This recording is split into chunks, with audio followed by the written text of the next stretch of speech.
Members, good afternoon. This is the appointed time and we have a quorum.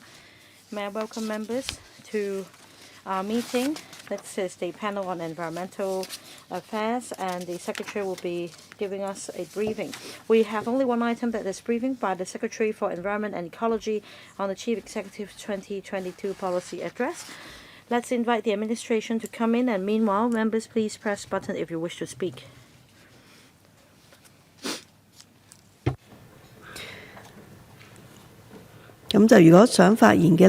Members, if you'd like to speak, please press the button as quickly as possible so that I can manage the time better. 咁咧就今日政府係會有一個 PowerPoint 即係 PPT 咧。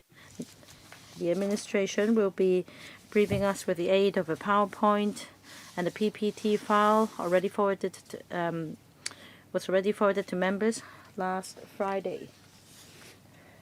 So you may wish to check your email. I'll give the floor to Secretary. Thank you. Madam Chair, members, this government strives to develop Hong Kong into a more livable and sustainable city.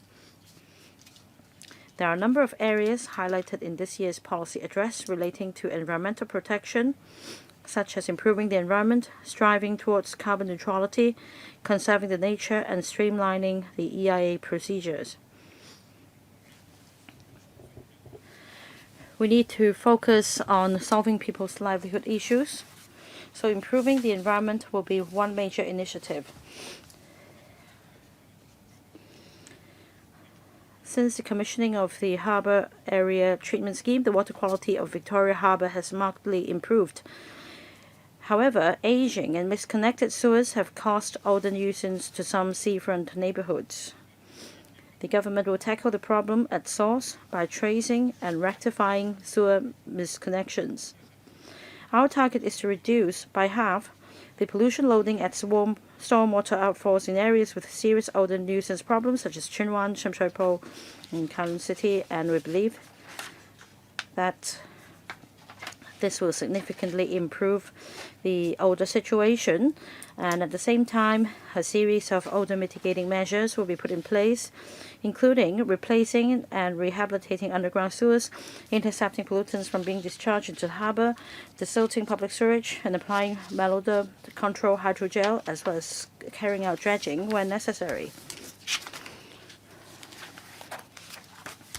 More than 200,000 flats undergo renovation in Hong Kong every year, and quite often, the public is affected by domestic renovation noise. On the other hand, noise emanating from loudspeakers or street cries has been an aggravating issue. We propose restricting the use of noisy equipment for domestic renovation, such as percussive breakers with mass above 10 kilograms. We also propose restricting the operating hours of percussive breakers and drills. Now we can use some examples. We can listen to different types of noise.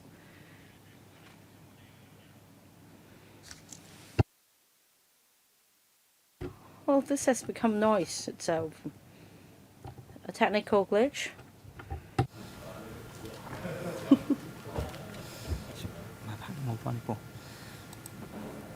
係。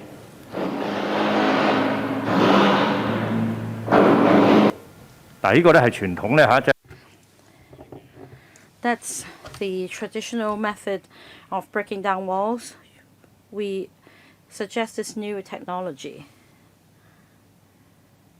一個噪音啊，由80個 dBA 咧係減。So that the level of noise will be reduced from 80 decibels to 50 decibels. So it seems there isn't any noise anymore because of the difference. 開線槽嘅聲音。This is another method of drilling for ducts. And we now use a quieter method.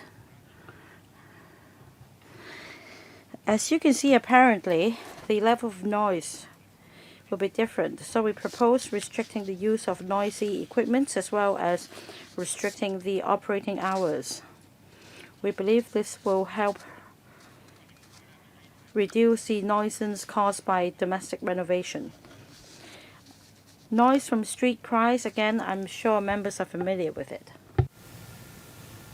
番茄薯仔10蚊3磅，爽田蔗柳10蚊2磅，西洋菜、菠菜、皇帝菜12蚊2陣。我繼續過嚟睇啊！足球直播、賽馬直播，乜都睇埋。我裝俾你，我試俾你。Thank you so much。所以我覺得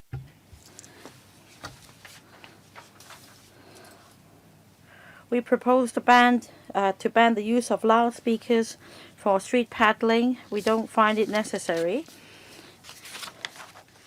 On striving towards carbon neutrality, to align with the national dual carbon targets, we strive to achieve carbon neutrality before 2050 and reduce the total carbon emissions from the 2005 level by half before 2035. We will set up a new Office of Climate Change and Carbon Neutrality to strengthen coordination and promote decarbonization and tackle climate change.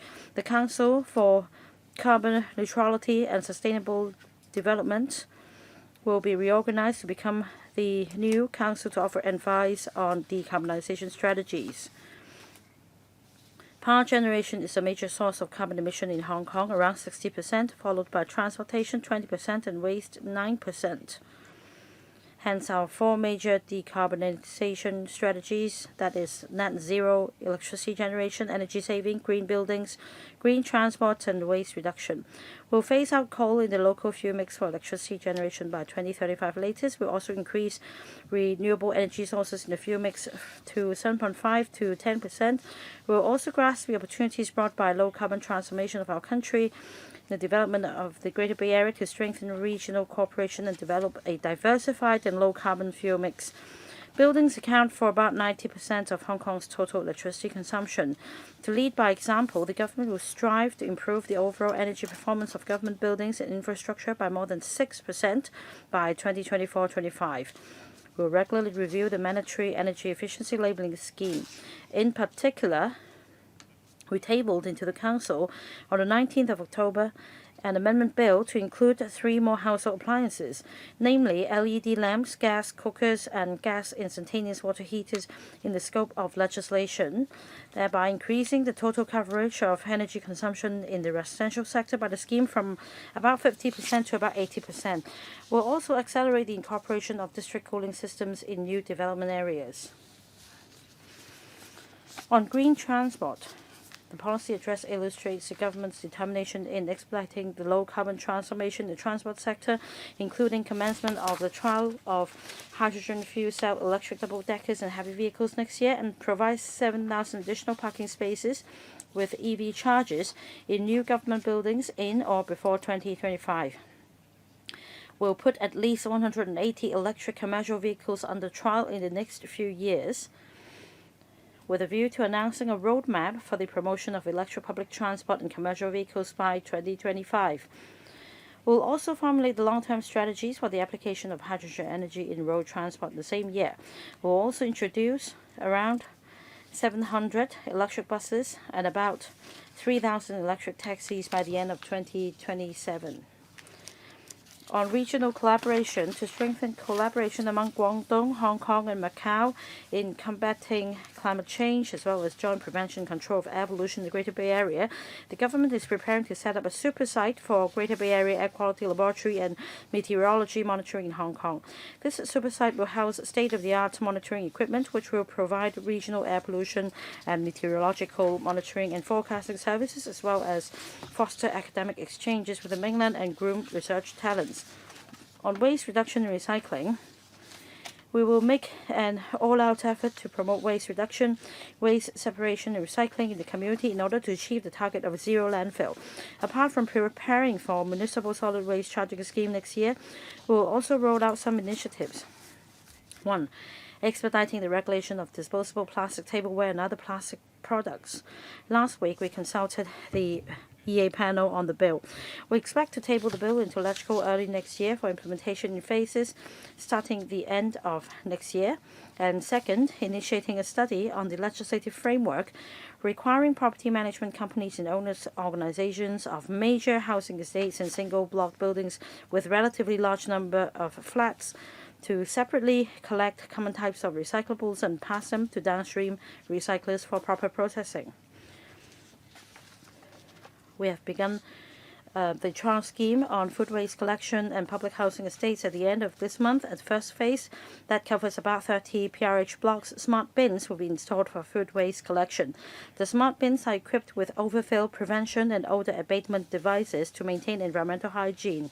Our target is to expand the scheme to cover 100 PRH blocks in 2023-24.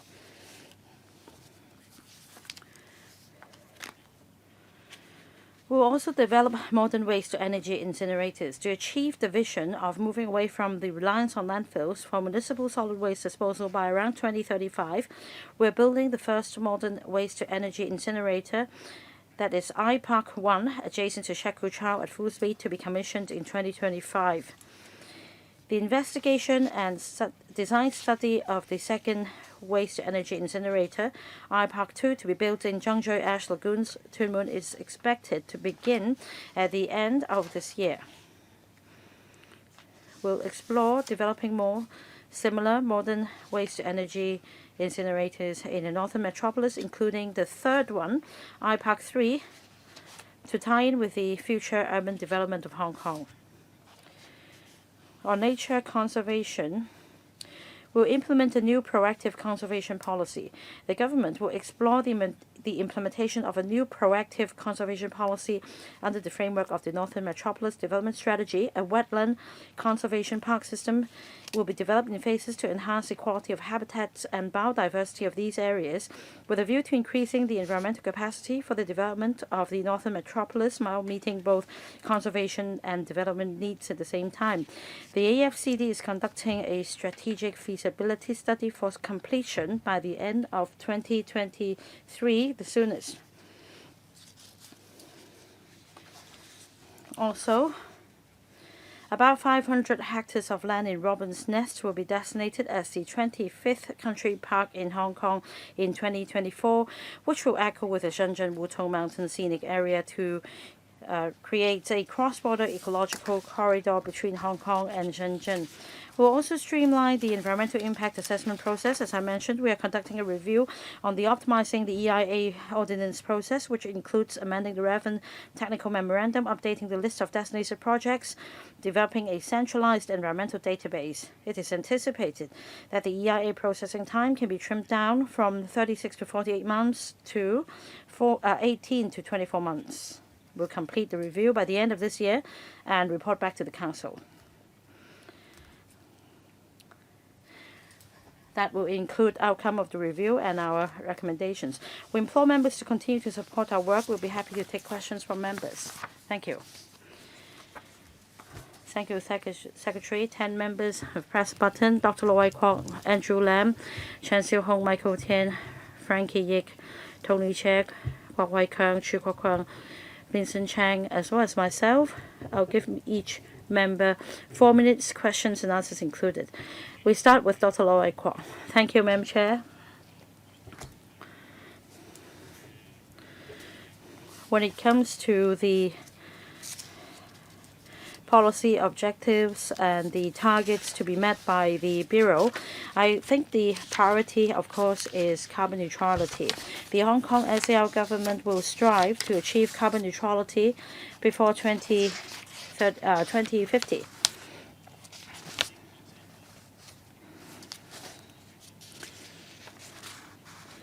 Of course, power generation is a major contributing factor. When it comes to carbon emission in Hong Kong, which is a highly urbanized city, when it comes to carbon emission, electricity consumption in buildings would contribute the most to the problem. I've been in the Council for more than 10 years, and in relation to the fuel mix, a number of consultation exercises were carried out with some policy targets. We also once considered whether it was possible to increase the nuclear energy in the proportion in the fuel mix. it was put on the back burners, and then we also explored enhancing cooperation with the Guangdong province. Eventually, we agreed on increasing the proportion of natural gas as in our local fuel mix. I understand that the two power companies have increased investments in this regard. But can we truly achieve zero carbon electricity generation? I have grave doubts about that. I want to know whether we have concrete measures and policy objectives instead of just having a lot of hot air. Second, I'd like to turn to streamlining the EIA process. This review has been a long-awaited one. The EIA ordinance was enacted in 1998, and since then it has played a certain role. But when it comes to projects very much longed for by the government and the public, some infrastructure projects, the EIA process had become an obstacle rather than a push factor. The EIA should be used as a tool so as to help us introduce mitigating measures to alleviate the pollution problem. However, and of course, this is the important position of the EIA process. This should be its original function. It's not put in place to cause obstacles. According to your paper, I'd like to comment on your timetable, because at the moment it takes 36 months to complete an EIA process. It will be reduced to 18 months for simpler projects and more complex projects, down to 24 months. And I'm quite astonished by the long time needed to complete the EIA process at the moment. I want to know when you will put forward this legislative proposal. 簡單回應。 Dr. Liu, you took 4 minutes to ask your questions. Secretary, please give us a simple answer, please. This coming December, we will come back to the panel to offer our advice. We are quite confident that we can trim down the time from 36 months to 18 months. Andrew Lam, I think we all agree to promote waste reduction and recycling. There is a high demand or significant demand for land to promote waste reduction. In this respect, does EEB have an estimate on the land required, and is there a plan for the future waste reduction? This is my first question. Secondly, regarding Lantau Conservation Fund and also Countryside Conservation Fund, I think 50 projects have been done. If we want to resume 700 hectares of land, it will require some $500 to $600 million involved. I would like to know if this is the only option. In terms of planning, there may be an appropriate way to conserve the nature, and there is effectiveness in terms of the fund. If land has to be resumed, I think the government has to be prudent, because once it is started, then you can't go back. There may be land without ecological value. Thank you, Chair. Secretary, please. Thank you, Mr. Lam, for your comments. I will defer to my colleagues to respond to your question about land for waste reduction and recycling. You're right that if we want to build a wetland conservation area in northern Petropolis, then It is a good direction. So how should the government achieve that? Do we have to resume all the land? Well, land resumption is only one of the ways. We will continue to explore better approaches, for example, public-private partnership, or funding scheme as you proposed. We are open to the kind of approaches that we will adopt. Well, we are using taxpayers' money, so we have to be prudent in using the public money. I agree, and I totally agree with Mr. Lam's views. I'll defer to my colleagues on land resumption for waste reduction or land on waste reduction. In terms of recycling, there are two sources. First, we have 20 hectares of land in recycling park. About 14 hectares of the land can be rented out in the long run. There are also short-term tenancy lands, and there's an increase in such land, and we have been liaising with Lands Department to see if there can be more land for recycling. Currently, we have 18 plots of land for that purpose, but this is not enough. So, with Development Bureau and Planning Department in new development areas, including Hong Shui Phase 2 and also Northern Metropolis, we are thinking of whether we can reserving land for recycling purpose, as well as the land in Eco Park as well. For example, in Northern Metropolis, I think they started such study in 2021. In terms of the exact number and the location, I don't have the relevant information at hand, but we have been very prudent and we have been in close liaison with relevant departments. Next, Chan Chiu Hong. Thank you, Chair. First, I would like to declare interest. I am a consultant of a power company currently. Before I ask my questions, I would like to give credits to the Secretary for his initiative set out in the policy address, and there is a blueprint regarding the policies. I have a question about paragraph 8 of the paper.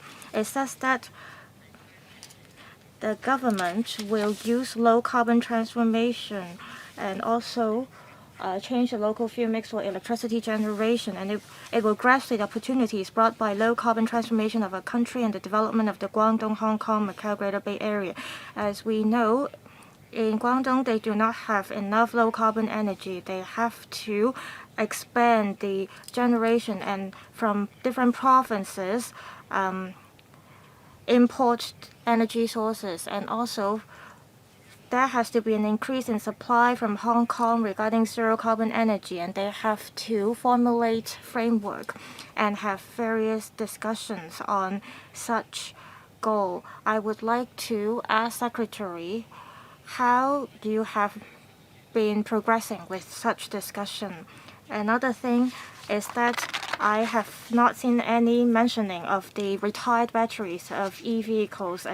We know that the battery of the e-vehicles have to be replaced soon, and it is expected that there will be more and more of these retired batteries in the future. And there is no producer responsibility rule for such batteries, so there are many unknown factors or uncertainties now in this area. Apart from collecting levy, I think the government also has to establish relevant rules regarding the batteries. How come you have no mentioning of this in your paper? Secretary, please. Actually, starting from last year, we have already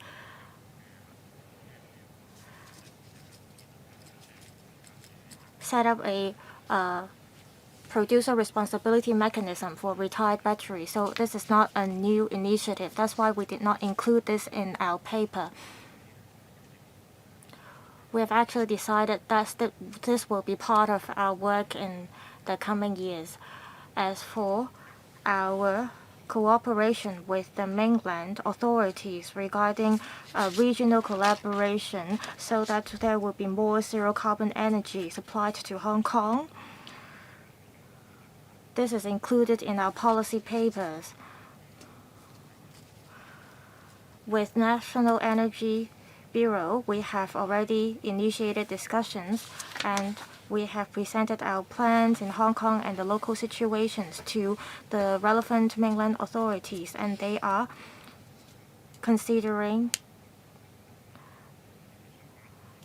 how we can, with mainland power companies and different departments or units in the mainland, to carry out the plan. So discussions are underway now. As you know, regional collaboration is very important to the production of zero carbon energy in Hong Kong.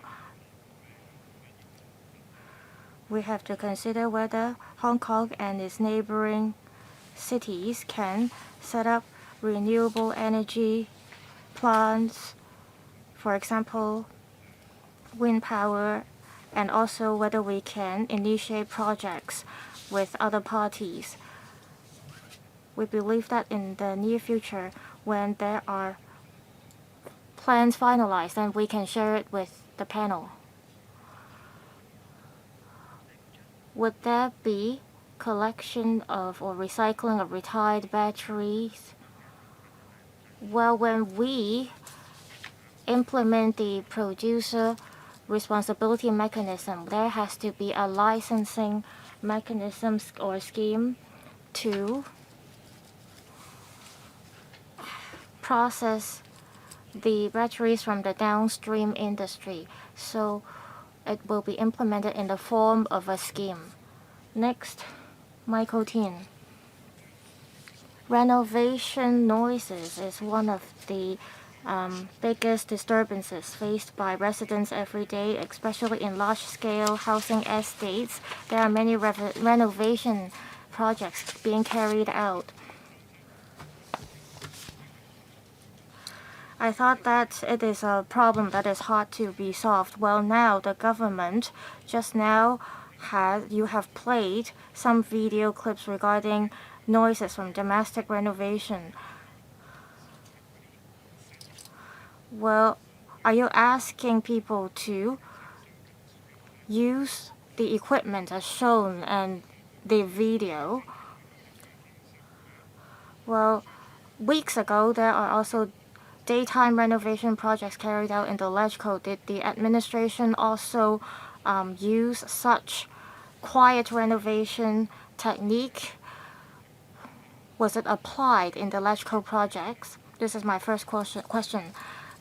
My second question, it is proposed that before 2030 there will be no more coal. Well, now coal accounts for 70% of the energy mix. Well, in the future it will be completely replaced. As for natural gas, well, the prices go up and down. Unless we plan ahead now and sign long-term contracts or agreements for natural gas. Otherwise, I doubt if it is possible to have coal completely replaced by natural gas by 2030. But would the power tariffs go out of control by then? And will the government have to subsidize Hong Kong people or citizens on power tariffs? I'll ask Mrs. Millie Ng to talk about the question on coal. And I'll ask Dr. Choi to answer the other question. Well, Mrs. Millie Ng, please. Thank you, Chair. To respond to Mr. Michael Tin's question,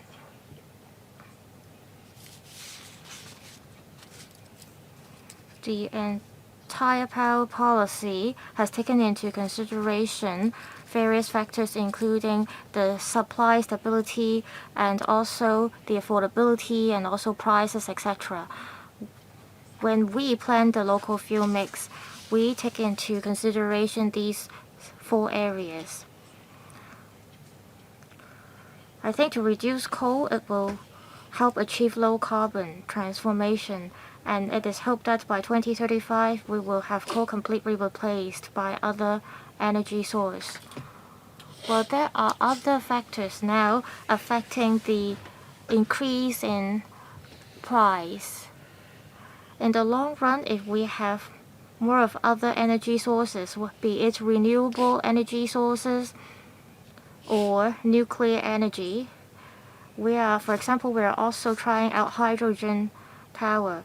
If we can strike a balance between different factors, we'll also keep in view the price. Will government subsidy be provided to offset hikes in power tariffs? Mr. Tan, we have 2 subsidy schemes, and on a monthly basis, we subsidize each user with about $130 of government subsidy.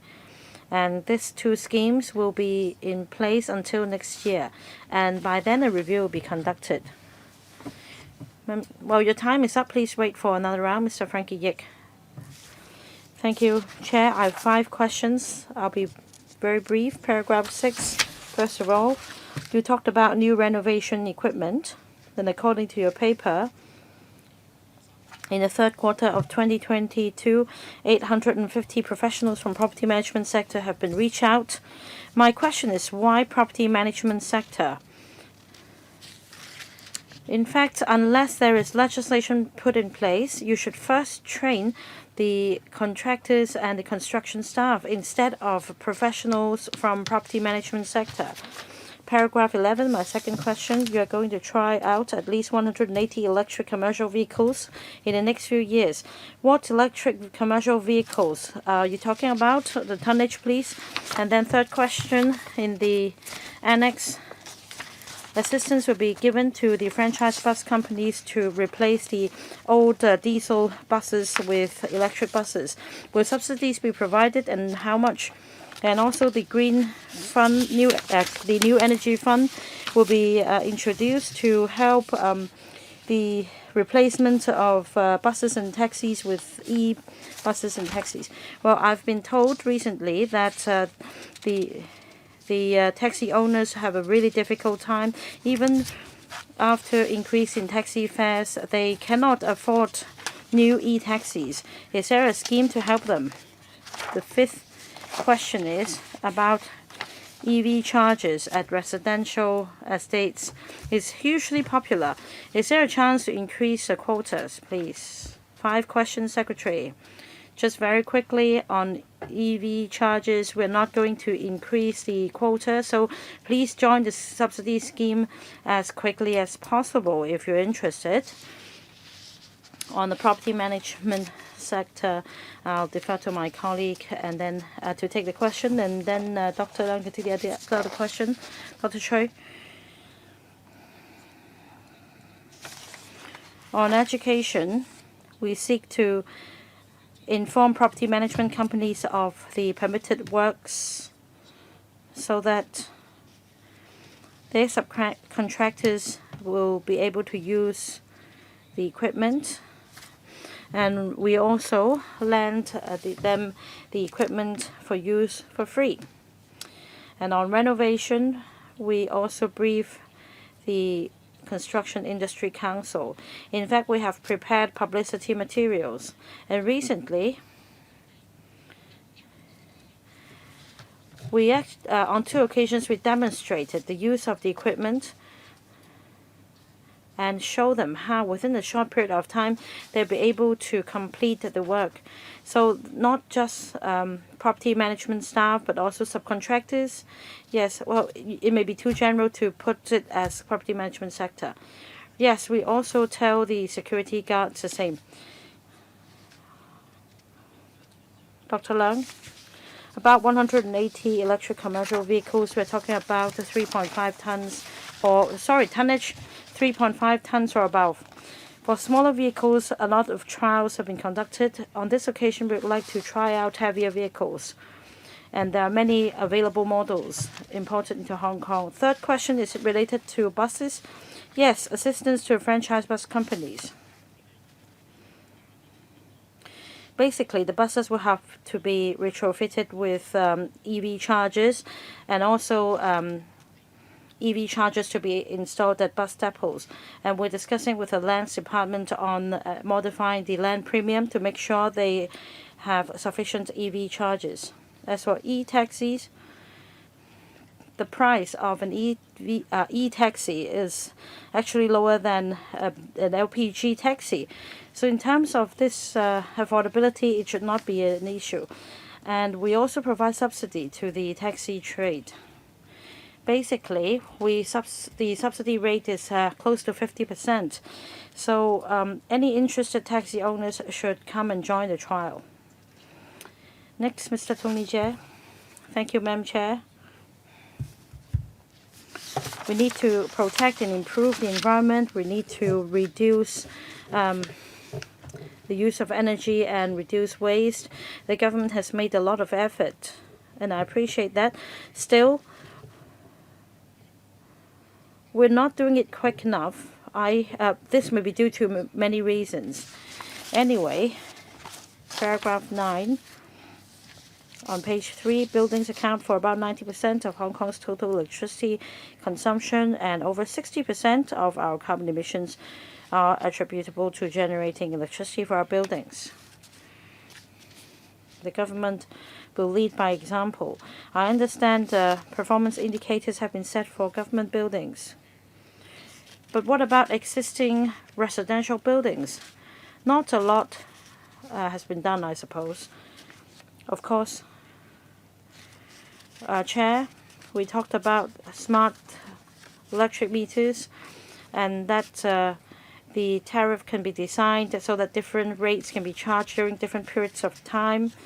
I think that this should be introduced as quickly as possible to provide a choice for customers so that we can lower the power consumption peak, which I believe will help reduce carbon emission. And on this note, I think it is important for the government to collaborate with the property management sector. I'm chair of the Property Management Services Authority. I need to make this declaration now. Now, I read from your paper that you have a pilot scheme of quiet renovation, on the use of quiet renovation equipment, and 850 professionals from the property management sector have joined. But I know from the latest figures that there are at least 9,000 property management professionals who are licensed. I think you should leverage on the property management sector to help you achieve the objectives of turning waste to energy, turning waste to useful materials. And about the EV charger subsidy scheme, you explained that you will not extend the scheme. And I know that the quotas have by and large been used up, covering some 900 housing estates. Have you made any assessment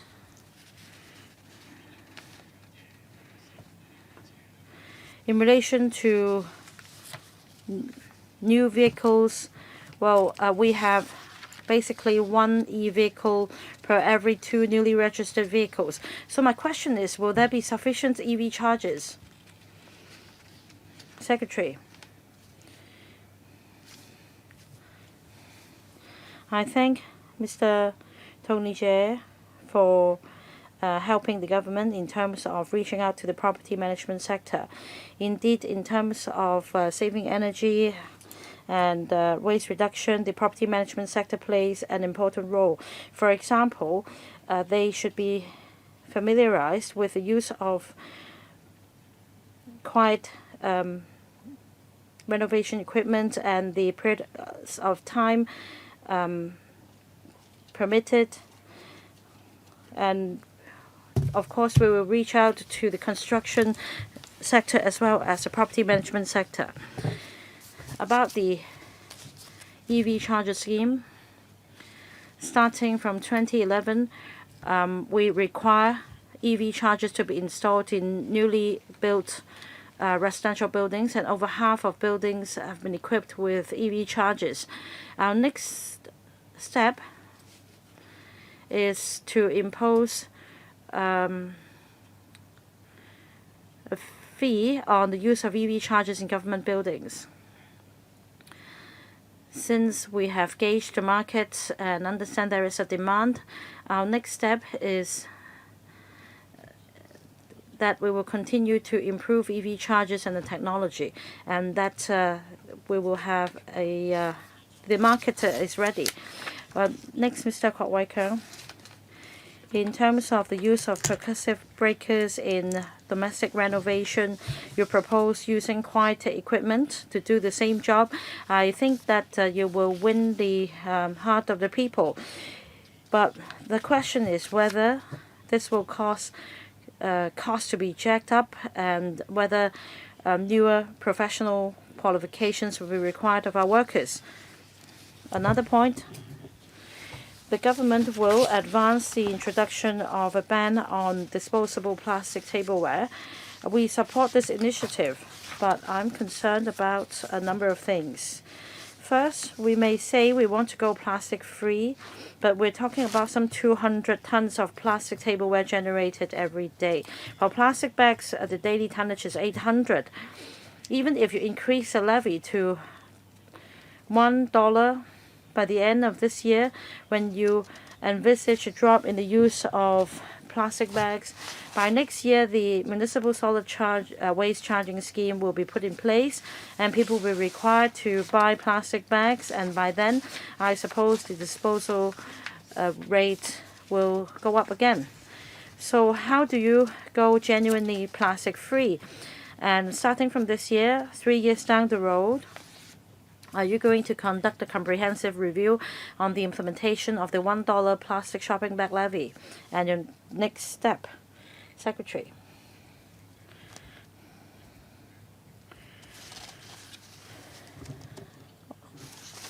On noise regulation and the extra costs and workers' qualifications, I'll defer to my colleague to take a question. On the plastic bag charges, I said when we propose to increase the charge to $1 that we will keep in view the effectiveness of the new arrangement, and also within this term of government we will review the effectiveness of this level of charge and see whether other incentives should be provided to reduce the use of plastic bags. So definitely there will be a review.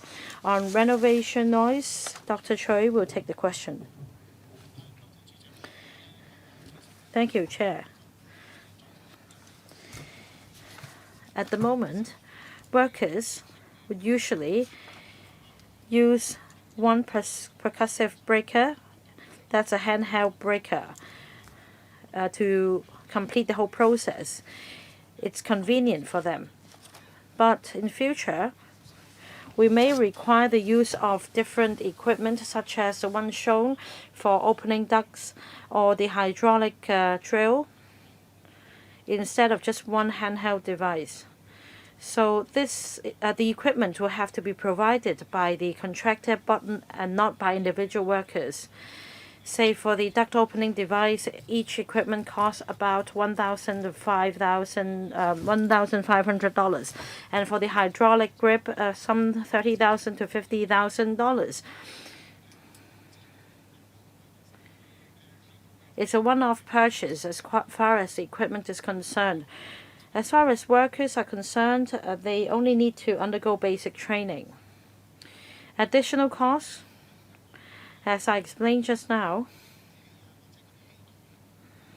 for the equipment and the devices I mentioned, each costs some several thousand to several $10,000.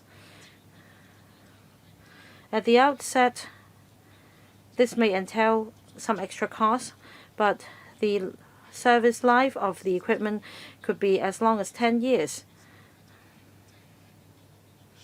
Perhaps some extra transportation costs at first. Mr. Chu Kwok-keung. About renewable energy, it is said that the ratio will be increased to 30%. That is under the solar harvest scheme, and then assistance will be provided for schools to install solar panels in school campuses. However, the scheme will be run under the user pay principle, and this may entail hefty costs, disincentivizing schools and organizations from applying for this scheme. Will a dedicated subsidy scheme be set up to address the concerns of schools and institutions and provide an incentive about achieving carbon neutrality? The government will provide additional 7,000 EV chargers at car parks. Are schools included? Is there a scheme to gradually increase EV charging parking spaces in 1,000 schools? I'll defer to Dr. Leung regarding the EV charging facilities. As for the plan carried out by Solar Harvest, I'll ask my other colleague to take the question. Yes, Mrs. Millie. E&M department is working with schools to make use of rooftops of the schools to install the solar energy panels. We find it very effective. The technology and effectiveness of the solar energy panel have been expanded. We think that more can be installed in the same space. That's why there is a 30% increase. And the EMN department is offering assistance in terms of the technical details and whether we can use digital management to better manage these solar panels. We've been communicating with the schools in this respect. We will continue to liaise with schools to see how we can offer relevant support to the schools participating in the scheme. On EV charging facilities and car parking spaces, for the 7,000 EV charging facilities, they have been completed or they will soon be completed in government buildings. Now we're only working on a 30% goal, and soon we'll boost to 100%. So schools are not included in the moment. Chair, I would like to say that adding EV charging facilities in schools will not only help us move towards the goal of carbon neutrality, but it will also help us achieve other goals. Of course, there is a need for such facilities in schools, so we hope that the Bureau will take this measure seriously. Next, Vincent Chang. I have several questions. First, about the water quality in the Victoria Harbour. It is mentioned that policy addressed that the water quality of the harbour will be improved, and the KPI is to, by 2024, reduce the amount of sewage by half at the stormwater outfalls. Well, I find that the water quality of the Victoria Harbour has improved, but then the sewer problems or pollution problem is still present. I mentioned about the Hoysum Garden as well as the other housing estate, Hoylite Estate, regarding the problem. Another question is about noise regulation. I understand that there will be amendment of the noise control ordinance, but I would like to ask if you're going to increase penalty. What is your direction in terms of implementing measures under the ordinance? My third question is about solid waste. I hope that there will be more publicity work in this area, because I think it is Hong Kong residents are still not clear about the measures of municipal waste charging. Would you do more publicity work? Thank you. I will ask Dr. Choi to respond to two of the questions. As for municipal waste charging, we have a large-scale publicity plan. Currently, we are doing some preparatory work.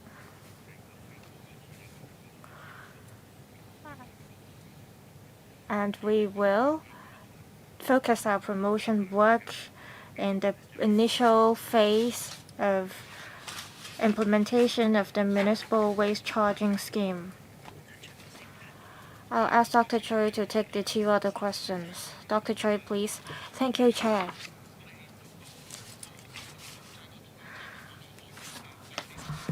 On pollution control regulation at the Victoria Harbour, our colleagues are following up on the pollution situation in terms of sewers misconnection at the Victoria Harbour. They're tracing the problem from the larger sewage.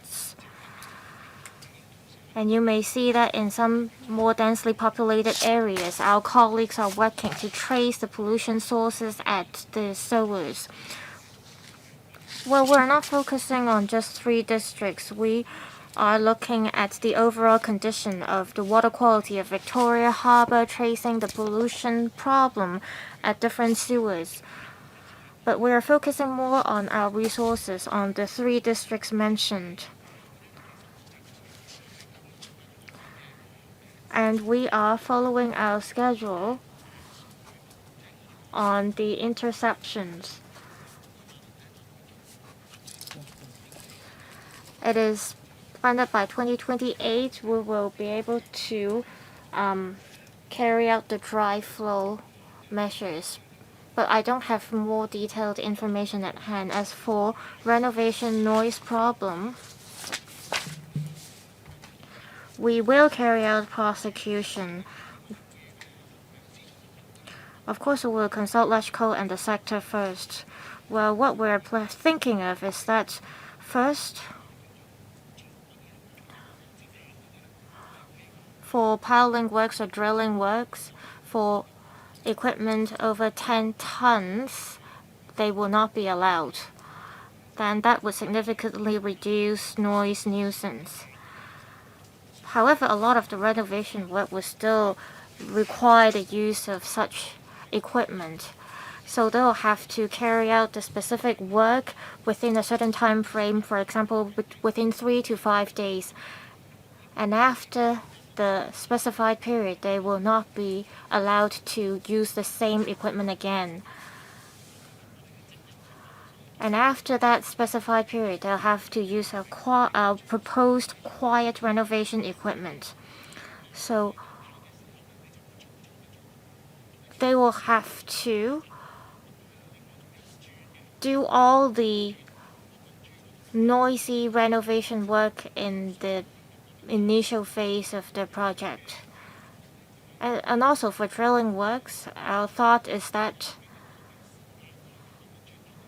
there's a specific period every day for them to use the drilling machines so that they will not repeatedly use the drilling machines throughout the day. As for the specified time frame or hours concerned, we'll have to reach a consensus among legislators and the sector. And around the first quarter of next year, we'll have a more detailed discussion in the LegCo. Well, I'm also concerned about noises from street cries. Hopefully you'll do something about it, and I think 2028 is taking too long. And hopefully there is a fixed penalty system to effectively control and remediate noise nuisance. Next, Chen Yutming. Thank you, Secretary, for your briefing just now. I have 2 questions. The first one is about carbon neutrality. In the last meeting, I learned that the Undersecretary is leading the relevant work. Well, in policy address, it was said that the relevant work is being carried out in full steam, and it is hoped that by 2030, the work in Chanchoi will be carried out or completed. Will you strive to carry out study by the end of this year? Well, how are you carrying out such work in full steam as set out in the policy address? My second question is about the Robin's Nest Country Park. It is mentioned in the policy address that an ecology or ecological corridor will be built, and by combining the proposed Robin's Nest Country Park with the Shenzhen Wutong Mountain Scenic Area.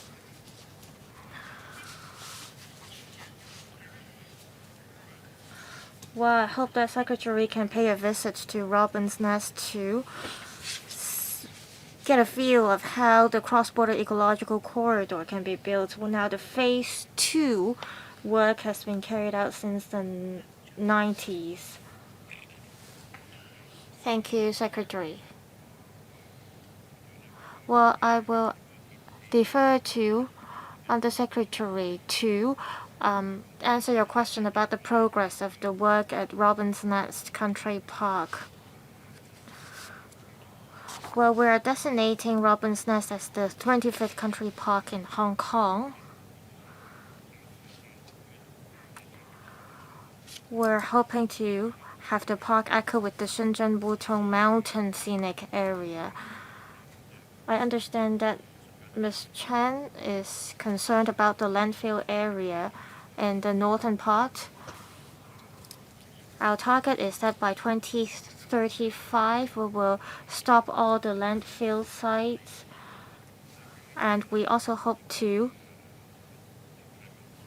expedite the building of our waste-to-energy incinerators so that the operation of the landfills in the northern part can be halted soon. Well, I'll defer to my colleague to tell you about the progress of our work. Well, our target is to have the few incinerators completed soon. As for the ones in Shakuchao, that is IPARK 1, we are carrying out several types of works to expedite the project. Well, it is on the sea, so the reclamation work has been completed. Now EMC facilities and some components assembly work are being carried out. And we are using a modular integrated construction technique, which is being carried out in Zhuhai on the artificial island. And also for works that are less noisy, it is being carried out around the clock. Hopefully that it will expedite the progress. As for IPARK 2, the one in Tunmun, Chenzhou, investigation study is being carried out in parallel with the work including the environmental impact assessment. Well, it is a relatively large-scale project, so it's hoped that it will be completed within 24 months. We also hope to launch public consultation and an initial phase of work, the so-called interface work with other relevant parties, and also tendering exercise. It is a pretty ambitious schedule. We also hope to discuss with the sector to see if there are more advanced technology that can be deployed in our works, and if there can be improvement in our works that can streamline the process. Next, Chen Hak-ken. Chair, I would like to declare interest. I'm a user of electric vehicles. As you all know that I work hard in promoting the use of electric vehicles in LegCo. Well, every 2 new vehicles, there is 1 electric vehicle. We look at the overall number of EVs in Hong Kong. It only accounts for 5% of all the vehicles. Well, there is a goal to stop new first registered registration of fuel-propelled private cars in 2035. Well, there's a one-on-one scheme which will end in March 2024. Are you planning to continue with this scheme in the future? Without this scheme, do you estimate that there will be fewer newly registered EVs in Hong Kong? If there are fewer newly registered EVs in Hong Kong, what measures will you roll out to remedy the problem? And other question is that I see in your paper by 2027 you aim to have 700 e-buses and 3,000 e-taxis. Well, I in general agree with this measure, but I see that the government has put billions of dollars into e-buses, but I don't find it very effective. Well, a lot of the e-buses are not really working well or effective. Well, a lot of the e-buses are running in the mainland. Are you still going to put in resources or money into subsidizing new e-buses? Or can you take a step ahead to promote hydrogen buses instead? Well, we've spent quite a large amount of money into this project. By the time you switch to EVs, I think most countries in the world will be using hydrogen vehicles. Do you have any thoughts on this? Secretary. Thank you, Mr. Chan, for your questions. Your questions relate to long-term strategies. First, on electric vehicles, take other countries as an example, say Norway. They have a higher penetration rate of electric vehicles compared to Hong Kong. Well, when EVs become the mainstream in a place, gradually the government will withdraw subsidies. Instead, infrastructure will be put in place to facilitate the wider use of EVs, and that's usually the philosophy. As far as Hong Kong is concerned, when it comes a time when EVs become the mainstream transport in Hong Kong, we will do the same. In the coming few years, we will carefully review the coverage of EVs and see whether we should adjust our strategy. Meanwhile, our existing approach would continue. One important aspect for Hong Kong is EV charging infrastructure. Well, I believe drivers are fond of EVs, and it enjoys a competitive edge because of the lower cost. So our approach is to improve EV charging infrastructure. We also have more market players now. Perhaps I'll wait for the next round to answer your questions, or just, well, Secretary, how about a brief response to his next question?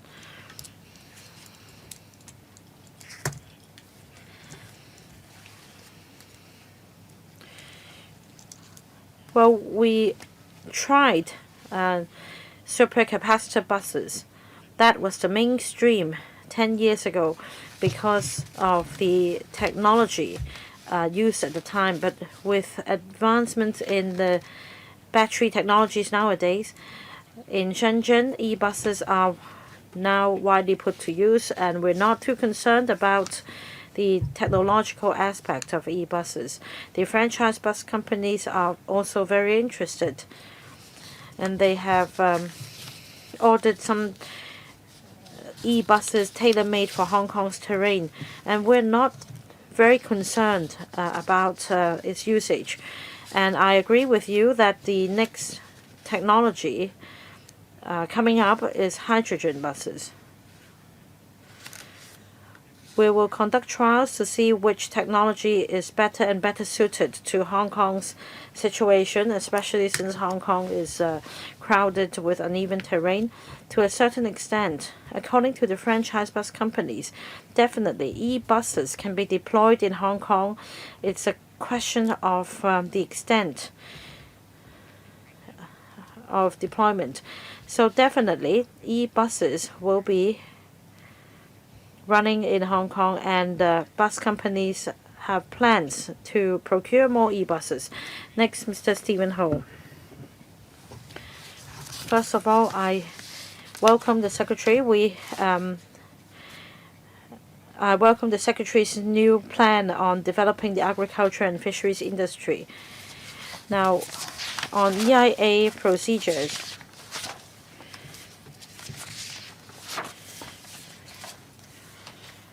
as far as our industry is concerned, we have no strong feelings about whether this process will be expedited or not. For example, an EIA report will be prepared for the site at Lamma Island West, and the report will detail the impact on Chinese white dolphin population and watercourses and the impact on the fisheries industries. However, we are, as usual, not given a very high priority in this EIA report. You continue to have excavation, even though the EIA report refers to a significant impact on a fisherman's livelihood. So we don't have strong feelings about the EIA process.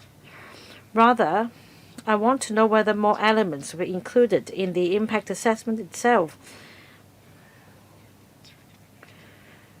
That is, a balance should be struck between the impact on various industries. Another point, let's take a look here.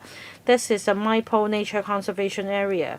It's for bird watchers. We have a good habitat for birds.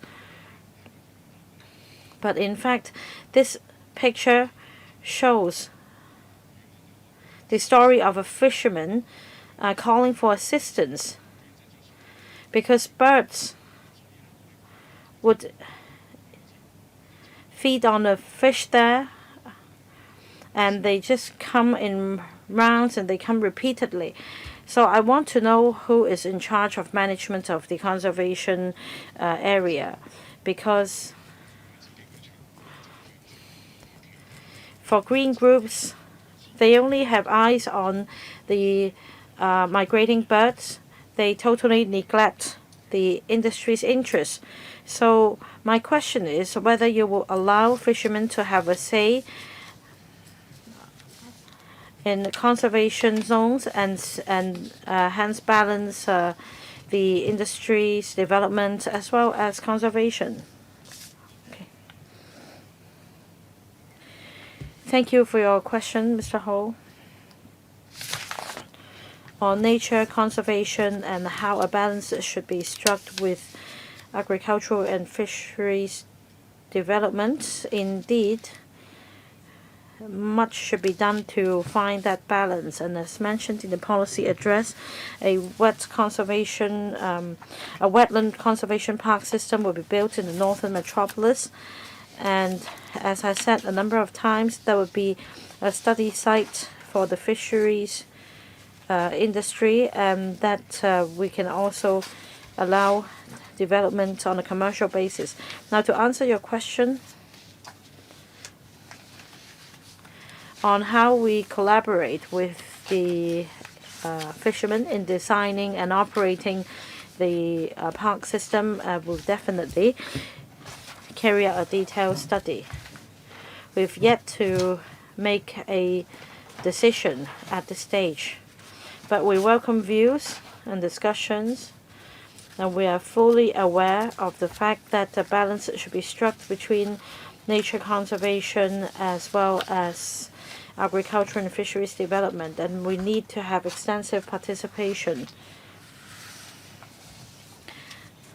Apart from shortening the time of or streamlining the EIA process, you suggest that more should be done about the industry's participation and the consideration of the industries.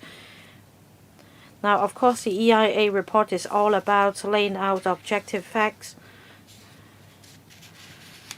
Your point relates more to industrial development, and I suppose that relates to the blueprint and how we balance conservation with development. So I think it would be more conducive to have this conversation about blueprint rather than focusing on the EIA process. Well, the industry itself does not relate to any EIA process. If the fishermen can make a living elsewhere. Say if you expand the Hong Kong waters, and if you have recreational marine culture, then so be it. The point is, the government does not support the industry at all. Instead, we're given some ex-gratia payments for 5-7 years as a way of just meeting a fisherman's request. That won't do. This is exactly how we should further discuss this point at this when we consider the Sustainable Development Blueprint. What about the birds eating all the fish? Well, I think you need to resolve the conflict with green groups. For example, in my poll, how should you approach the issue? For the new wetlands, you may have a new policy. What about the existing one? Just go back and mull over these issues. Secretary. In fact, in the mainland, the government provides compensation to farmers whose crop has been eaten up by elephants. Right, just spare the talk, because the government has an established mechanism to provide subsidy. Now, for green groups, they get paid $7,000 to conserve a fish pond, but they only need to pay $3,000. That's really deep profit margin. We need to find new economic growth points for the fisheries industry. You need to find a new mode. Give it a thought, Mr. Ronick Chan. I have 2 questions. First, about nearshore water quality. Mr. Vincent Chang asked about the quality of Victoria Harbour. Last year, the Ombudsman considered 28 cases of sewers misconnection and put forward 3 recommendations. The DOJ's advice should be sought. You should explore the possibility of gaining entry into residential premises to gather evidence. You should also enhance the success rate of investigating into cases. You also need to review the ordinance to enhance the enforcement capability of the Environmental Protection Department. So these are the Ombudsman's 3 recommendations. I'd like to know the progress and whether there are new measures to enhance the enforcement capability to tackle misconnection cases. Next question on online purchases. It's really popular nowadays, and there is also over-packaging and use of plastic because of that. And according to a green group, some 35.6 tons of plastics were recovered from 46 tons of plastic waste. And 80% of them had to do with packaging. So what to do with the plastic wrap, because it's needed for packing goods? Will the government consider launching a special recycling scheme for proper processing of plastic wraps? And also, according to the media,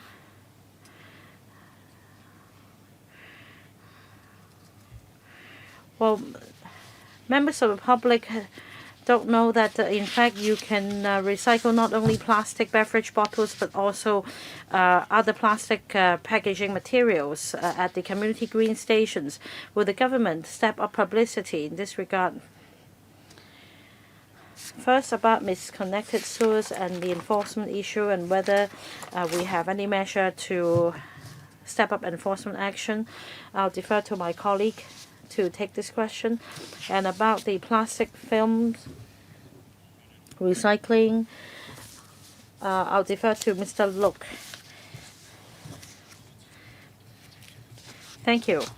Since last year, we've been actively responding to the Ombudsman's recommendation. We had joined operations with the Buildings Department, and where necessary, we would gain entry into premises together with the BD officers. The response has been positive, meaning that the flat owners could respond quite quickly. We didn't have to break or gain entry in order to initiate prosecution, and we've also received some positive feedback on rectifying misconnected sewers. We need to have seamless cooperation with the buildings department to improve nearshore water quality. We are making an all-out effort. After the EPD identifies the source of pollution, we will take follow-up action together with the buildings department. Next, Carmen Ken. Thank you, Chair. Last Wednesday, this panel passed a motion, and I see that according to paragraph 24 of the paper, it mentions about streamlining the EIA process, and one of the focuses is to develop an open centralized environmental database. Can the Bureau elaborate on this database, whether it will be open among the government departments, or would it be open to different scholars or other parties, so that the relevant data can be obtained for the environmental impact assessment, so that we can effectively trim down the processing time from 36 months to 18 months while we can ensure the quality of the assessment. And I also see that in the paper, the government will designate about 500 hectares of land in Robin's Nest with high conservation value and designate it as the 25th country park in Hong Kong. And that the Robin's Nest Country Park will echo with the Shenzhen Wutong Mountain Scenic Area to create a cross-border ecological corridor between Hong Kong and Shenzhen. And I wonder if the administration has any communication with the Shenzhen authorities to see if this project can actually be implemented. Well, I will defer to my colleague to respond to the question about the EIA process. As for the Robin's Nest Country Park's ecological corridor, it is one of the projects under the Greater Bay Area project. The mainland authorities and the SAR government find this project necessary, and we have sufficient communication and consensus regarding the implementation of this project. Thank you, Chair. Our database is actually open to the public for public use, and there is a lot of information included in the database. For ecological data, we will include all the assessment reports that we have done, and also the studies funded by the government into the database. And we will use the GIS system to upload the relevant information to the database so that the public, scholars, or consultants or relevant parties can go online to obtain the relevant information. There are two layers. For the more sensitive information, for example, those related to Grade 1 protected animals species, they will not be open to the public. Only parties who need to obtain those data will have access to those information. Otherwise, we're afraid that the relevant protected animal species will be disturbed. And other parts include water, noise, and air. And we will come up with some scientific model or mathematical model from 2025 to 2024, and we'll be able to see within this time frame the change of water quality. For consultancy firms, for example, with the information in the database, they will be able to see that by 2024, the relevant project will be completed, and then they can generate a simple mathematical model to foresee the impact on future water quality. It will enhance the accuracy and also efficiency of the relevant projects with these data. Also, on our online platform, there will be a noise model for consultancy firms or relevant parties. so that they can use it to generate a mathematical model to see the impact of noises. We hope that by the end of this year, you'll be able to see the completion of this database, and we will open the database to the public by phases. Well, Chair, I'm also concerned about the supply of data. I wonder if there is a give and take mechanism. Of course, the information or the uploading of the information will have to be monitored by the EEB, but then would scholars or the sector be able to contribute data to the database?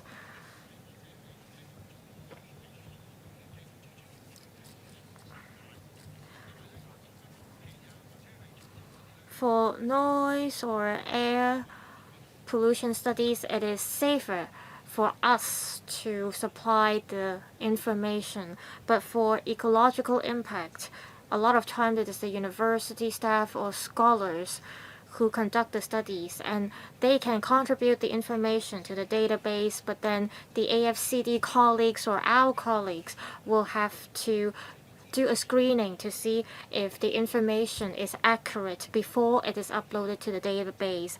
We hope that in the future, when the database is completed, for studies that are funded by the government and carried out by scholars, for example, those funded by, for example, ECF,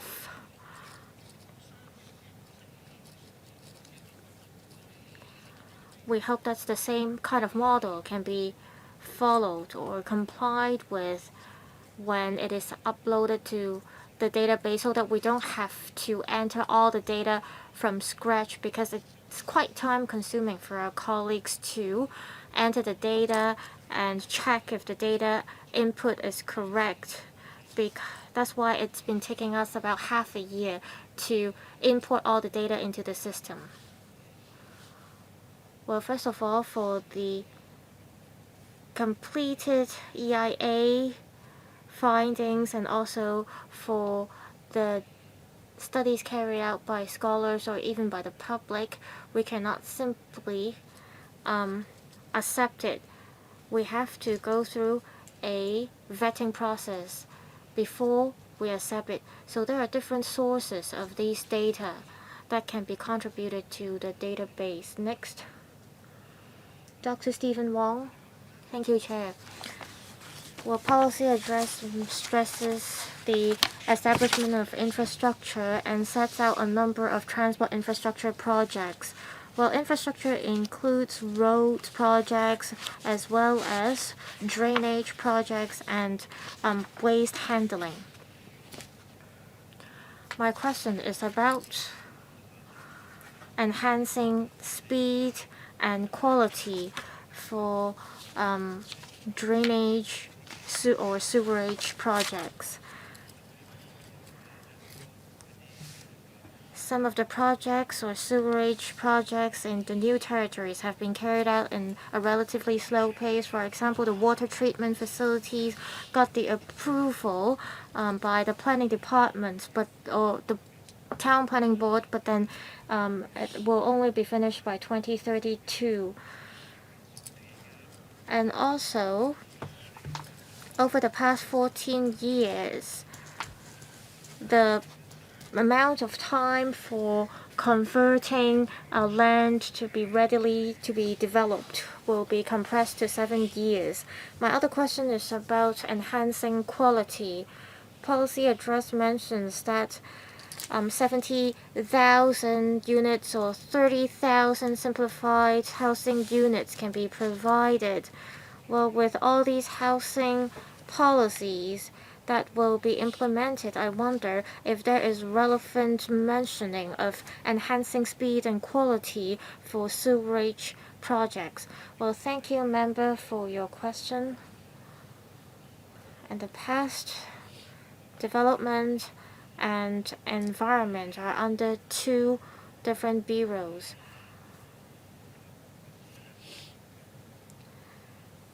And the Development Bureau will ask for their own funding, and our Bureau will ask for our own funding. so that our project timeline may not be in line with theirs. But since all these policies have been set out in the policy address, drainage system is considered as one of the important infrastructures mentioned by the policy address, and we will work with the Development Bureau on this in the future, be it application for funding approval or other parts of the projects. We will work with them in parallel or in tandem.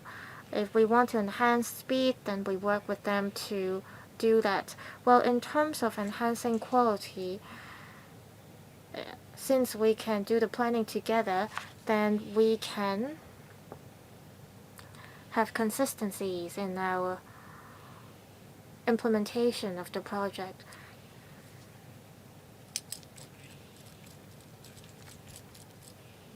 We hope that when we implement the drainage projects in the future, we can consider the population in the area.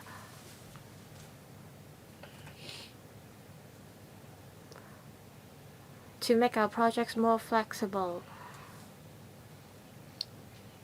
so that we don't have to change the design of our drainage systems, and ensure that the same problems will not recur. Well, it is now my turn. Secretary, I think that you have proposed a number of good ideas. For example, I think that the noise regulation measures will be warmly received by the public. I have a question about striving towards carbon neutrality. It is a common goal that we all want to reach. I hope that the government can take the lead and that all relevant government departments or government projects can move towards carbon neutrality. Well, in order to do that, we have to know the carbon emission of each government project and what we need to do in order to reduce the emissions, so that ultimately we can achieve carbon neutrality. So I wonder if there needs to be auditing regarding the amount of carbon emission in each project. My second question is about zero carbon energy. I think the fundamental thing is that we have to handle the waste we generate by ourselves, so we should not rely on exporting waste, and we have to support local waste recycling industry. All these years we have tried to rely on, for example, exporting waste papers to other countries, but well, it didn't work because the mainland doesn't take it anymore. Now we're facing the plastic foam issues, and if the pandemic doesn't subside, then we'll not be able to rely on the mainland to receive the waste, and there will be more and more plastic waste that go to the landfill sites. Also, we're faced with the problem of batteries. A lot of the batteries are exported every year. Why should we export the batteries if we can actually handle them ourselves? Well, in the future, we'll see an increased number of electric vehicles, and that will also be batteries generated by electric vehicles. Should we handle the batteries ourselves to convert them into usable energy sources? I appreciate that there will be 2 more incinerators in terms of waste to energy and incinerators, but we hope that to minimize the obstacle in district, then you have to do a lot of publicity work, and I think that there is insufficient publicity work in currently. 主席，我一陣間 Thank you, Madam Chair. Millie will take your question on achieving carbon neutrality. You ask about turning waste into materials and our local operation. That is quite a rather complex issue. Of course, we strive to encourage local recyclers to collect waste locally and recycle them, but we need to consider what types of waste to be recycled, as well as the operation and the transformation of the local recycling industry. So we need to consider the matter quite comprehensively. The situation may not be the same for different recyclables. Some may make a better progress, some may not. The point is, we need to make sure that there is a downstream pathway for each types of recyclables. So perhaps we can find another time to explain in greater detail our operations. On striving to achieve carbon neutrality, Millie will take your question. As far as the government is concerned, as mentioned in the policy address, in 2024-25, we strive to enhance the energy performance of all government buildings by 6%. The government will lead by example. In the past, we introduced energy-saving targets. On top of saving energy and enhancing energy efficiency, we also introduced carbon emission. And we are working on different fronts. For example, the EMSD is conducting an energy audit for 250 government buildings.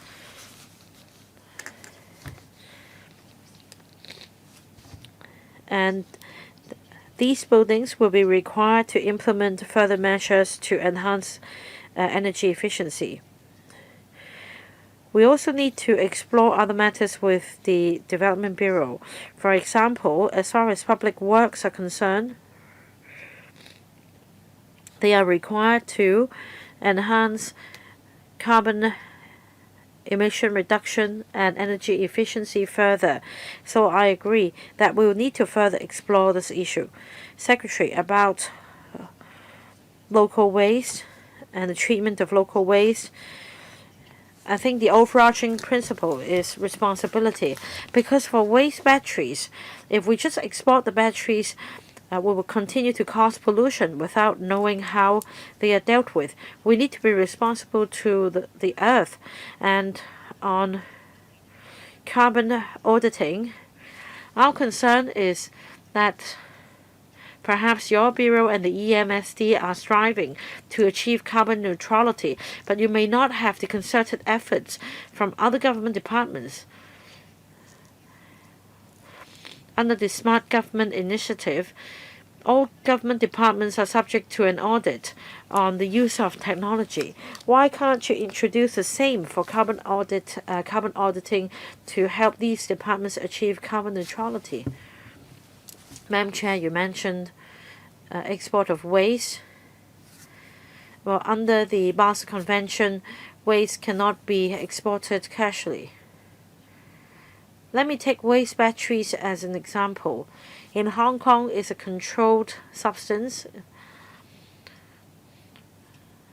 and our license is needed together with the license issued by the overseas government before the waste can be exported. The Basel Convention regulates the export of waste to different countries because of the nature of the waste and the waste handling capacity of different places. So a stringent regime is put in place on the export of waste. It's not the case that after we've exported the waste, we will have no idea what this is going to go to? Well, we can find another occasion to debate on the matter. We have 4 other members, Mr. Chen Xiuhong, Mr. Michael Tian, Dr. Loy Kwok, and Ms. Chen Yutming, waiting for a second round. We need to vacate this room for the panel on security before 4:30. So just short questions and answers, please. 3 minutes, Mr. Chen Xiuhong. Thank you, Madam Chair. Madam Chair and Ms. Chen asked about the modern waste to energy incinerators. According to the paragraph 19, the government will commence investigation and design study of IPAC 2 in Zhengshui Tunmen by the end of 2022. If everything goes smooth, when will IPAC 2 be completed? My concern is that if we only have IPAC 1 and IPAC 2, by 2035 the government's goal is to move away from relying on landfills for municipal solid waste disposal, and then the government suggests that other modern waste to energy incinerators will be built in northern metropolis to facilitate future urban development of Hong Kong. The Northern Metropolis Development Strategy requires a lot of coordination and development. My question is, how will the government expedite the construction of modern incinerators? And with advancement in technology, will the government consider substantially increasing IPAC 2's capacity?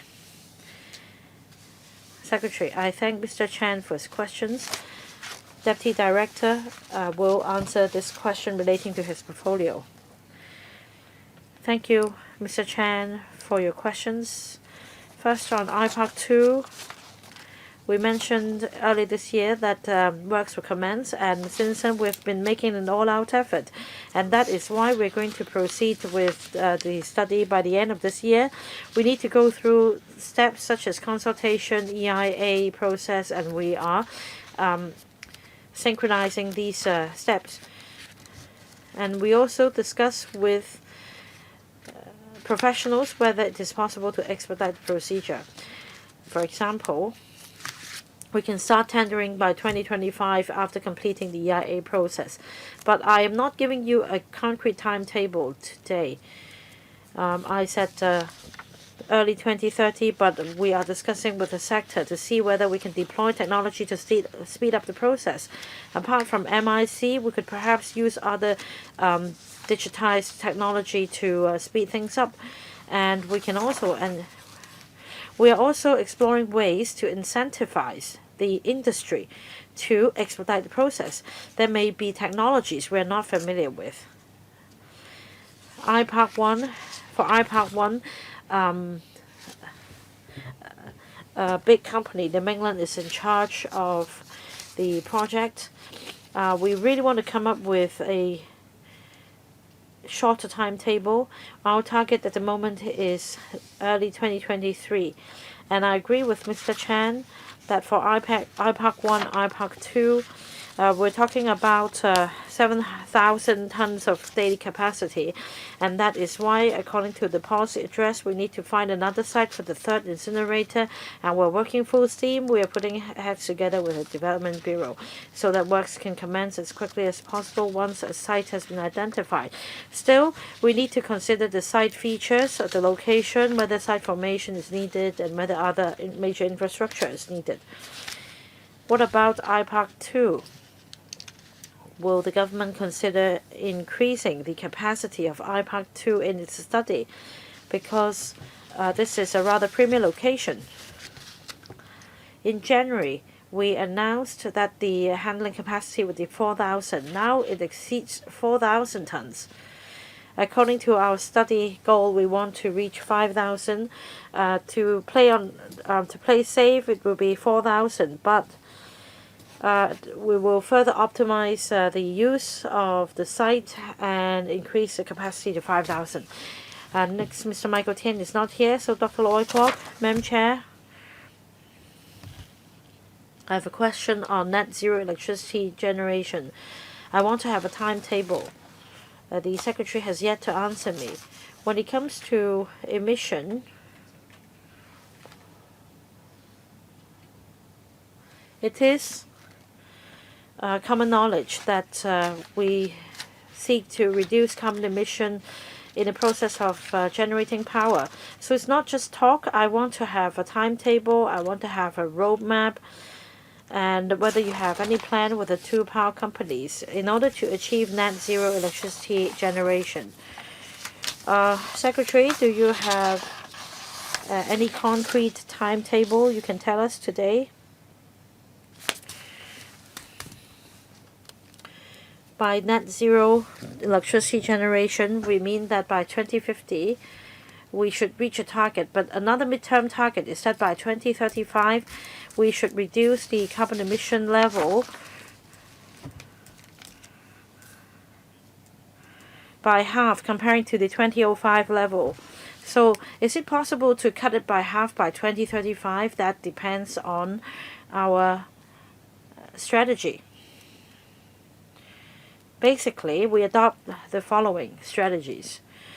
We will phase out coal in the local fuel mix, and we've told the two power companies that starting 2035, coal should be phased out in the local fuel mix. Next, by 2035, we also need to substantially increase renewable energy sources in the local fuel mix. At the moment, it's 1%. It should be increased to 7.5 to 10% by the time. Now, it may not sound significant, but we're talking about a 7-fold increase comparing to the current level. It's a major challenge, which we believe technically we can overcome. Finally, by 2035,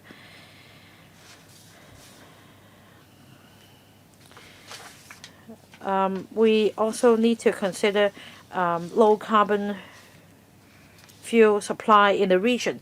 And as mentioned, we have been discussing with the country's Energy Bureau, and once we have any concrete plan, we'll report back to the Council. The idea is that apart from making greater use of renewable energy, the power companies should also explore hydrogen as another energy source and explore collaboration with other places. So on ways to achieve zero carbon electricity generation, we do have knowledge and the tools to achieve that. It's all about the appropriate mix so that our local tariffs will be kept to a minimum. So in the coming days, we need to consider the price fluctuations and different vis-a-vis different fuel mix and come up with the best, lowest tariff possible so that we formulate indicators and objectives to achieve zero carbon electricity generation. In the coming decade, we'll need to consider the pricing factor in determining the best mix. It seems from the Secretary's reply that there are a number of ways, a number of factors contributing to the final mix. His answer seems a bit vague. I hope that the government will come up with a concrete plan very soon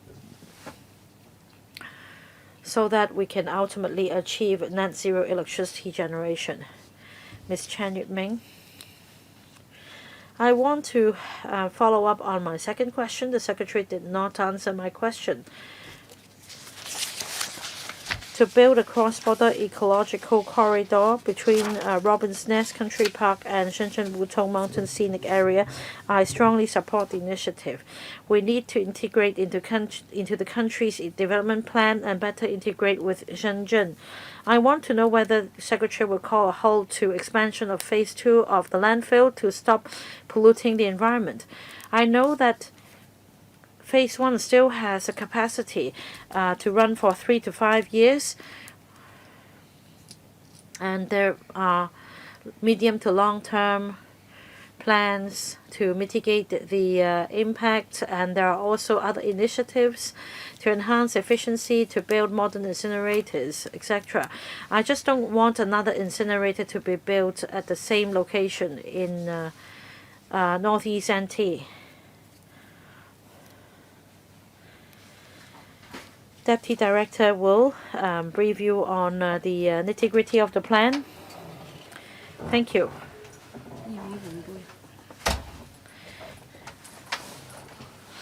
By 2025-26, the phase 1 of the landfill will be exhausted, and at the moment we have 2 landfills for municipal solid waste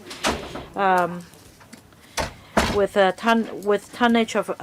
capacity of 5,000 tons per landfill. For the 2 landfills in NT West, expansion works are needed on top of the expansion of NENT. That is why we want to complete the construction of I-Parks. The first one we completed by 2025 with 3,000 tons of capacity, and the total capacity upon commissioning of the second park will be 7,000 to 8,000 tons, so that we can close the landfill sooner.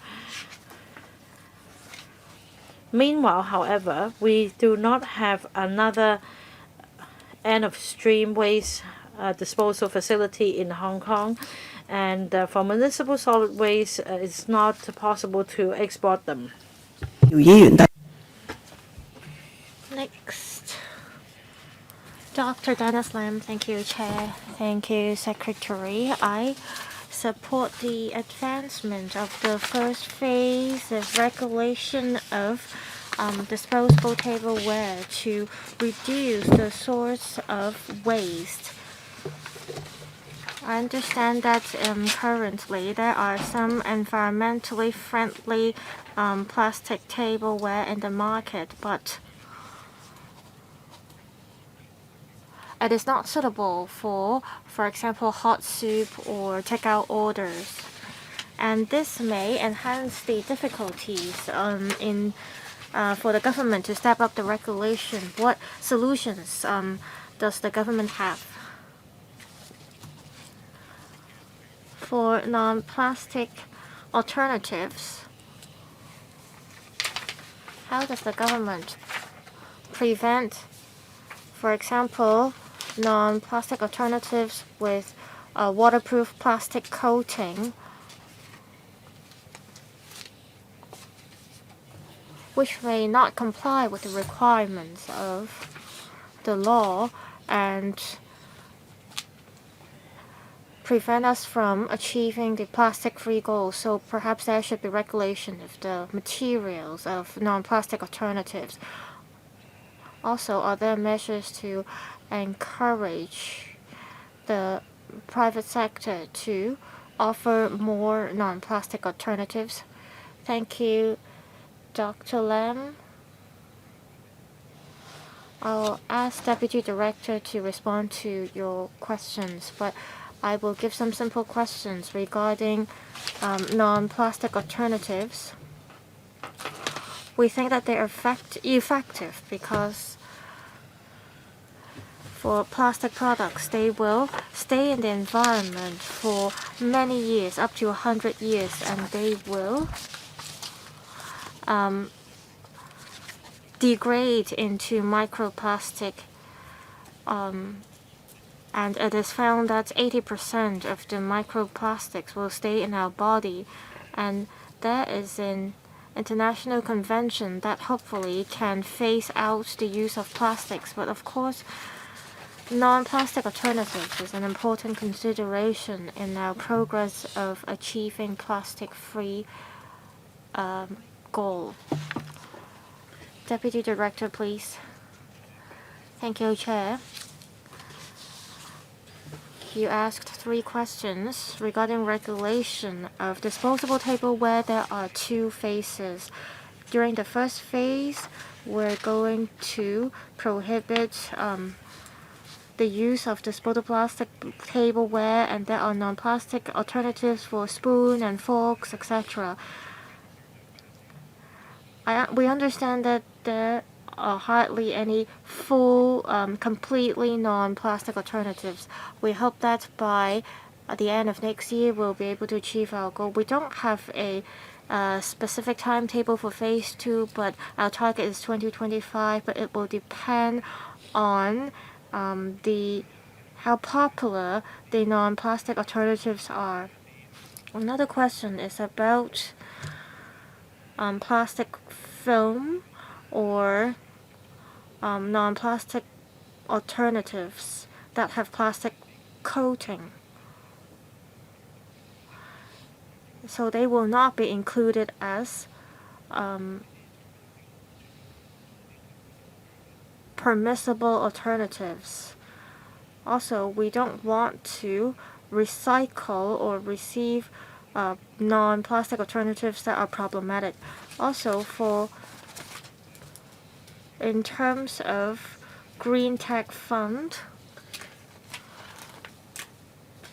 we have set aside some funding for non-plastic alternatives. We have found some 50 suppliers which are able to provide non-plastic alternatives. Next, Michael Teen. Well, I asked about the regulation of renovation noise problem. And Secretary, you mentioned about regulating a certain type of renovation equipment. And for those without alternatives, you will allow them to use those equipment, but there will be a specified time frame for them to use the equipment, and that may increase the cost of it. I got complaints that the renovation work in the Electrical also generated a lot of noise pollution as well. And if the renovation work is being dragged on, then more time will be needed to finish this work, and there may be complaints or objecting views from the sector. You said that you will regulate the amount of time the workers use the relevant equipment. I wonder how you're going to implement that. Are you going to ask, for example, the workers or the relevant parties to make a declaration in terms of the date and time they're going to implement the renovation work and what kind of equipment they will use during the renovation? Otherwise, it will be hard for you to regulate the noise problem. I will ask Dr. Choi to take the questions. Dr. Choi, please. Thank you, Chair. We share the same thoughts with you, Mr. Tian. For the heavy breakers that is above 10 tons, they are very noisy, but the ones below 10 tons, they are less noisy. And we will ask the relevant parties to make declaration. For example, during the first 2 months of the renovation, they can declare online when they're going to use the relevant equipment. Then they will provide the information to, for example, the property management office. And after that period expires, if you want to use the equipment again, then, well, they will not be allowed to do so. They will only be allowed to use the quieter equipment so that they can concentrate the use of those noisy equipment within a certain period of time. For those without alternatives, for example, drilling machines, will have to confine them to use the machines within a certain period of time, for example, from 11 to 2 p.m. Well, would they have to apply to use those machines? Well, they may not have to submit application because it is within, for example, the lunch hour. This is what we're thinking now. Well, I'll ask the last question. It is about the Northern Metropolis. Well, I hope that Northern Metropolis will be a livable and suitable smart city that can adapt to climate change. And we want to be able to strike a balance between ecological conservation and development. Some groups proposed or suggested that there should be an environmental impact assessment and that it should be completed during the planning phase. In this regard, did the Bureau think about carrying out environmental impact assessment? Thank you, Chair, for the question. Be it Northern Metropolis development or to Tomorrowland, how that is the reclamation work that will be carried out there. The government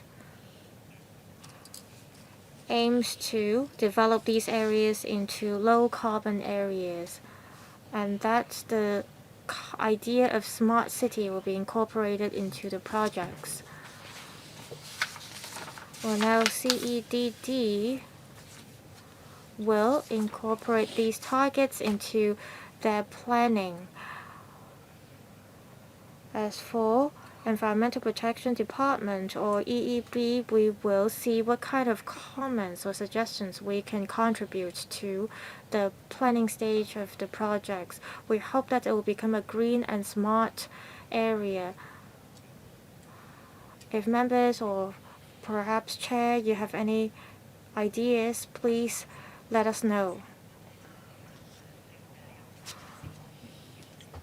Well, it is time now and there are no other business. Meeting adjourned.